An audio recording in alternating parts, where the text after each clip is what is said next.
to the junction to turn left into John Wilson Street. Looked to the left, literally 5 feet away, there was a car, a blue Vauxhall, if I'm not mistaken, had crashed into like a signpost. And to the left of the car, up against the wall, there was 2 guys with this, we now know the victim, on the floor. We thought they were like trying to help him. We thought he was involved within this crash of some sort. My partner next to me, we got out the car to see.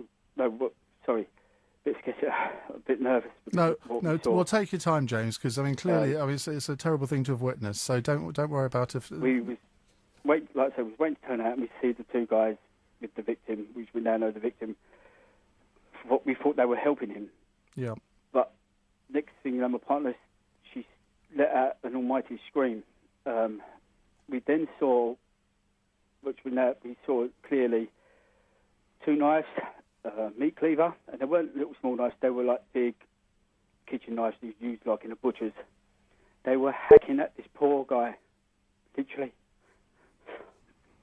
I mean, we heard from someone someone else described it as a samurai sword. Now, no, there's a big difference between that and a meat cleaver. Sword there. We saw the whole incident.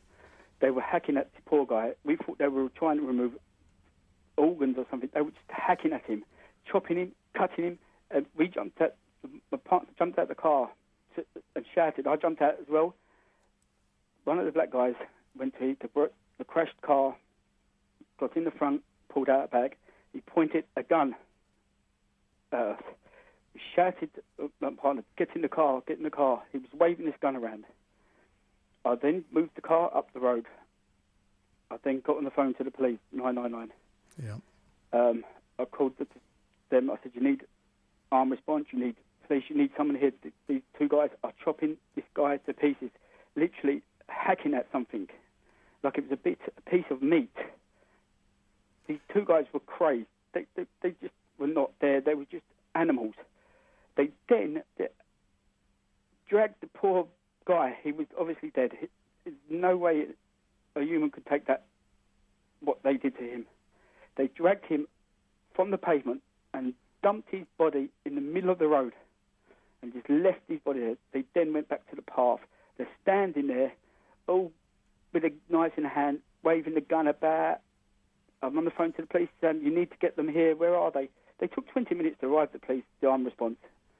And were there any other police there before the armed response? There was police at the ends of roads. They weren't coming to, because I think, fair enough, they had a firearm.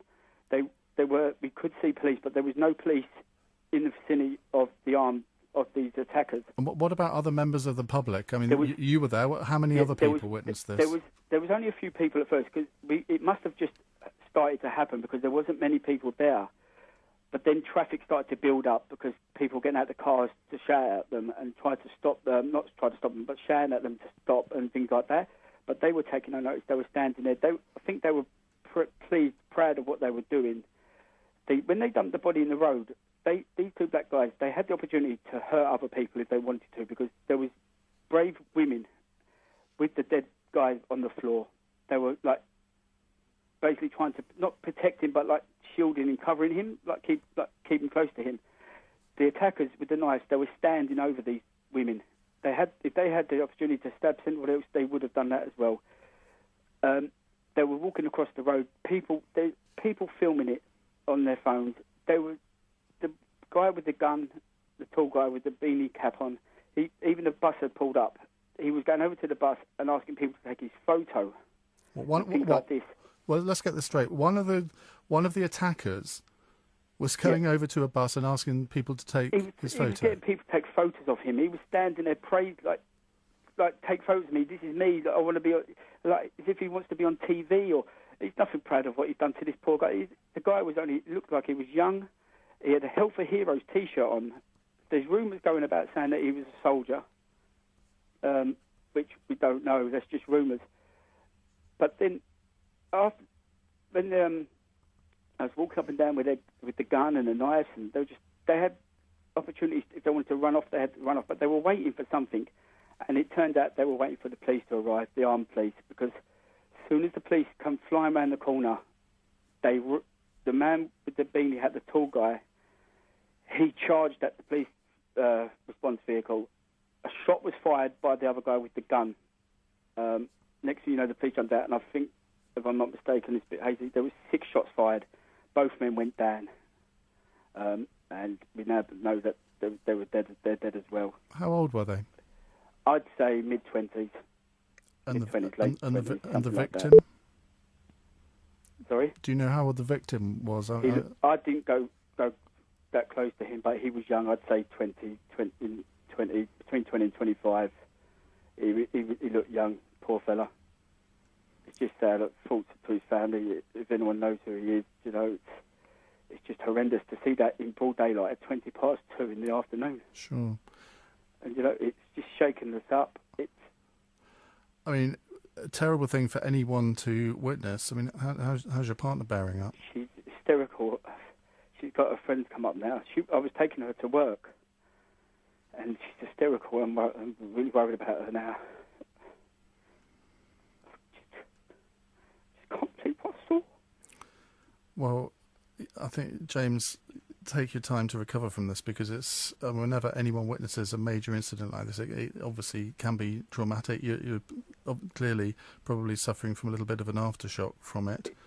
I mean, the scene on the street. I mean, was it sort of complete chaos? Were people shouting and shrieking at these two guys? People shouting at them. Yet there was so many people there that during, I'd say, 10 minutes after we arrived, after we saw it happening, about 10 minutes after that, there was a good hefty crowd there. There was quite loads of people there filming it and things like that, shouting at them. But they were taking no notice. They were oblivious to anything. They were just more worried about getting photos taken, walking up and down the road, and they had no intentions of running off or leaving or anything.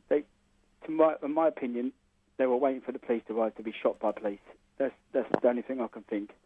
And it's just horrendous what they were doing to the guy.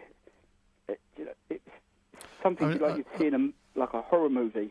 It makes you wonder sort of whether it was just they decided to do this and picked on anybody, or whether it was completely premeditated, or they just planned the whole thing. I mean, it's too early to speculate, I suppose. Like I say, we didn't obviously see the car crash, but when we pulled up, we saw the car up in it front-ended the signpost, and it looked like pretty bad damage. It ripped the car off. But so we obviously thought that the guy was driving the car.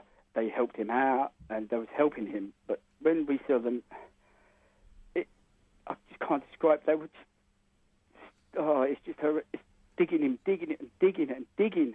Horrendous it was. And I know it's just after 4, but the pool of blood just trickling down the road, down the pavement, just everywhere. And then the air ambulance arrived, landed in, and it was just outside a primary school as well, just outside the primary school. And they come out of school an hour later. They would have witnessed, if it was any later, they would have seen all this. The air ambulance had to land in their school. They tried to save the white guy that was stabbed, but we asked the police why are they doing that. They said they have to try still, so that's fair enough. I mean, make as much effort. But then they went over to try to save the black guys, which obviously there's no way they were getting up from what happened to them. But it's just horrendous what we saw today. And I lived in Woolwich all my life, and it's just gone. It's just it's horrendous around here now. Shootings after shootings, stabbings. It's just, I don't know what this world's coming to. Well, the shootings and stabbings have increased in the last few years. All the time in Woolwich. You hear it all the time. Why is that? Is it gang related? I don't know. I don't hardly go out anymore down there or anything now. Well, I've lived there so long. You know where to stay clear of now, because of what you just get attacked for no reason now on the streets. It's horrendous. I just could not believe it took 20 minutes for the police to arrive to take these two guys down.